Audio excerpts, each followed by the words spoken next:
Tayuan Family.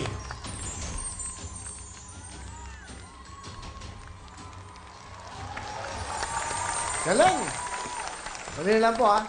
Ito ang pinaka-importante sa akin. Ano ang ginagawa yung dalawa dyan? Ha? Mga magikera. Buksan nyo! Buksan nyo! Sarado nyo! Ang galing ng dalawang yan. Wow. O, pangalawa, second performer natin. Ang ganda ho. Alam nyo, napansin ko sa performance yun. It's really a family. Dahil sila po isang tayuan family. Ang pinakamahirap na ginawa sa tingin ko ay kayo.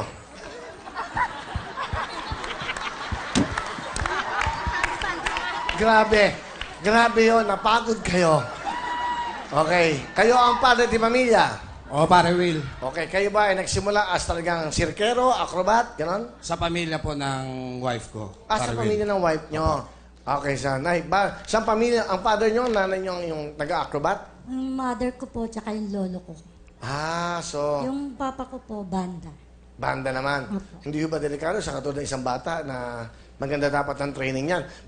Payo lang po ito sa mga tahanan, yung mga bata, huwag niyong gagayahin to na hindi nyo pa alam gawin to, ha, kasi delikado yan, di ba? So, bakit nyo naisipan na yung anak nyo bigyan ng trabahong ganyan? Kasi po ito na po talagang pinamana sa amin mula nung kanununuan namin. So, talagang acrobat na. Acrobat. Ano ba ang pangalan dating lolot na ninyo? Acrobat na? Villanueva po. Villanueva. Opo. Okay, so to. Kayo, kumbaga kayo, talagang pinag-aralan niya. Nag-aaral ba kayo? Opo. Saan kayo nag-aaral? Ikaw? Manila Zoo? Circus. Saan? Sa ALS po. ALS. Ikaw? Sa ALS din po. Anong mga kurso nyo? Ano? Ano lang po, wala po yun. Nag-iisip pa lang po kami kasi... Nag-isip kayo, ha? Mga mag-aaral, ha? Okay. Ikaw panganay? Hindi po.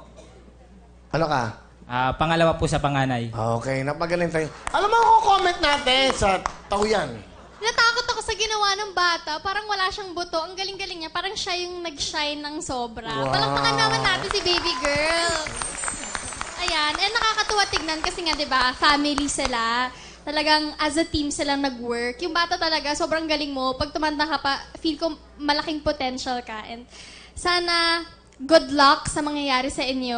Nakaka-proud. Ang galing nyo. Ay, ikaw naman, masasabi mo, Donita. Hindi, sa Tauyan family, naku, ang kalaban niyo po yung mga, pamilya ni Tekla. Yung mga Taubayan family. Tauyan, ito Taubayan. Nako. Anyway, nako, acrobatic at saka magic ang pinakita niyo. It's a combination, di ba? So, ang ganda pong panoorin. Kasi, nanonood kami, may bumabalay, pero may magic. So, talagang kakaiba siya. Mahirap pagsabayin. At saka maganda sa inyo, sa kayong pamilya. So, ano mang mangyari, kayo nagtuturuan, kung ano mga pagkukulang, ganyan. Tsaka, kay mami niyo po nakuha yung pag-aan. Kaya pala ang galing niyo, mami, kasi sa inyo niya po nakuha. Kayo po ang nagturo sa kanila. Opo, ako po. Oo. Dati po ako po yung ginagawa niya. Ako po. Kaya pala hindi na kayo kasi hindi na kayo kasya sa upuan. Oo. Kasi ang gawin po natin, sofa ang dalhin nyo para Pero hindi, ang galing po. Entertaining, ang sarap panoorin. Tsaka ang galing-galing mo, Iha. Naku, malayang mararating mo, ha? Siguro yung batang niya natutulog sa microwave kasi sobrang lambot ng katawan, no? Pero good luck sa inyo kung ano mangyari. Ang galing nyo pareho, ha? Thank Thank you po. Alright, guys. Napansin ko lang, baka nangangawit na yung dalawa. Sige na, umexit na kayo. Sige na.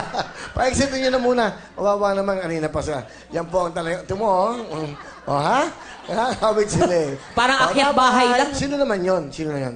Asawa ko po yung isa. Talagang pamilya. Buti napansin ko At syempre po, si Tekla, wala pang comment. Anong comment mo, Tekla? Ito, Tauyan family, talagang sobrang namangha ako. Kayo ang nagsisimbolo sa isang pamilyang buo. Pag ganyan ang pamilya, walang salitang broken family. Salamat po. Matakin mo, Will, di ba? Ang saya-saya pag sa bahay, bago kumain, nag-acrobat muna kayo. Ang saya nun, puro positive side. Kaya katulad sa pamilya namin, magkasagian, riot ka agad Kaya sobrang napakaganda yung ehemplo sa pamilya sa buong mundo. Salamat po.